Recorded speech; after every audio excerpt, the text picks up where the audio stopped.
नमस्कार, मैं हूं रत्ना और आप देख रहे हैं सी न्यूज़ भारत।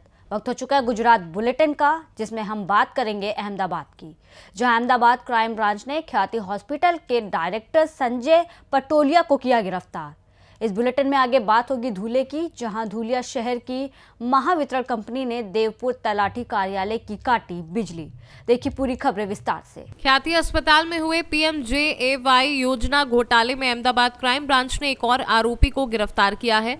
ख्याति हॉस्पिटल की संचालक संजय पटोलिया को क्राइम ब्रांच ने गोटा से गिरफ्तार किया है। इस मामले में पहले डॉक्टर प्रशांत वजीरानी को अहमदाबाद से गिरफ्तार किया गया था।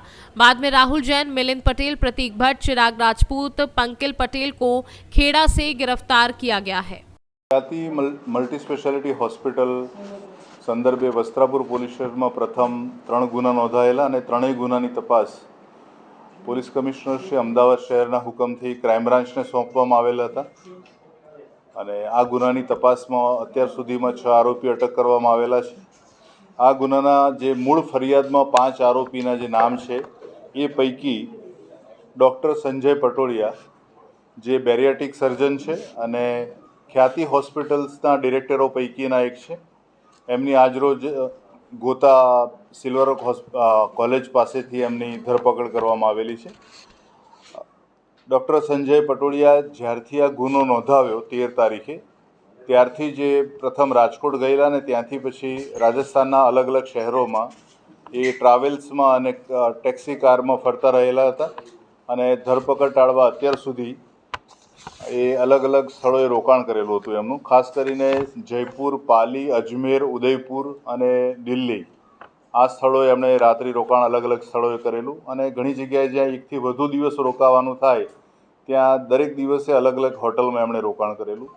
ડૉક્ટર સંજય પટોળિયા ખ્યાતિ મલ્ટી સ્પેશિયાલિટી હોસ્પિટલમાં ડિરેક્ટર્સ તરીકે કામ કરે છે અને એમનો આ હોસ્પિટલમાં 39% ભાગ છે। એમનું મુખ્યત્વે કામ બેરિયાટ્રિક વિભાગમાં જે સર્જન તરીકેની કામગીરી કરવાની હોય છે। શરૂઆતમાં એમને જે પ્રાથમિક પૂછપરછ થઈ છે ધરપકડ બાદની અત્યાર સુધીમાં એમાં ડૉક્ટર સંજય પટોળિયા જે છે એ શરૂઆતમાં રાજકોટ ખાતેની પંડિત દીનદયાલ ઉપાધ્યાય મેડિકલ કોલેજમાં આસિસ્ટન્ટ પ્રોફેસર તરીકે કામ કરતા હતા અને ત્યારબાદ પદ્મકુંવરબા હોસ્પિટલ રાજકોટમાં ફૂલ ટાઈમ સર્જન તરીકે કામ કરેલું છે એમણે અને 2003-2006 સુધીમાં સરદાર પટેલ હોસ્પિટલમાં કામ કરેલું છે। ત્યારબાદ 2012માં અમદાવાદ શહેર ખાતે ડૉક્ટર મહેન્દ્ર નરવરિયા અને ડૉક્ટર મનીષ ખેતાન સાથે ભાગીદારીમાં Ahmedabad bariatrics and cosmetic private limited નામની કંપનીની એમણે શરૂઆત કરેલી અને એનું જે નામ જે છે હોસ્પિટલનું એમણે એશિયન બેરિયાટ્રિક્સ હોસ્પિટલ તરીકે રાખેલું। આ હોસ્પિટલમાંથી બાકીના બંને જે એમના પાર્ટનર્સ હતા એ અનુક્રમે 2016 અને 2021માં છૂટા થતા એમની જગ્યાએ કાર્તિક પટેલ, પ્રદીપ કોઠારી અને ચિરાગ રાજપૂત કંપનીમાં જોડાયેલા અને એમણે ખ્યાતિ જે બેરિયાટ્રિક્સનું જે હોસ્પિટલ હતી એને ખ્યાતિ મલ્ટી સ્પેશિયાલિટી હોસ્પિટલ તરીકે એમણે શરૂ કરેલી।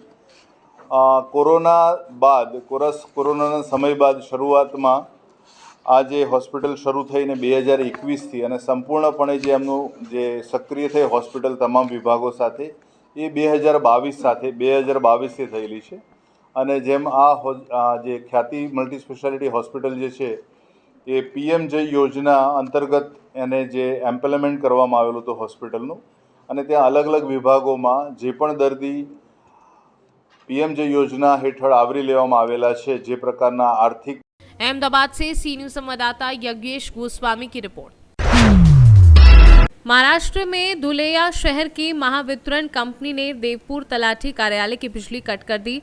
नागरिकों के ऑनलाइन दाखिले मिलने के लिए दिक्कतें ही हो रही है। महावितरण कंपनी द्वारा बिलों का भुगतान न करने के कारण धुले शहर में देवपुर तलाठी कार्यालय की बिजली आपूर्ति शनिवार से काट दी गई, जिससे विभिन्न ऑनलाइन दस्तावेज प्राप्त करने के लिए आने वाले नागरिकों को परेशानी हो रही है।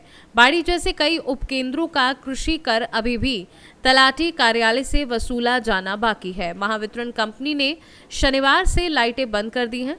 नागरिकों को इतनी बड़ी पीड़ा के लिए कौन जिम्मेदार है? नागरिक जल्द से जल्द बिजली शुरू करने की मांग कर रहे हैं। धुले से सी न्यूज संवाददाता नीलेश की रिपोर्ट। इस बुलेटिन में बस इतना ही। देश और दुनिया की तमाम बड़ी खबरों के लिए देखते रहिए सी न्यूज भारत।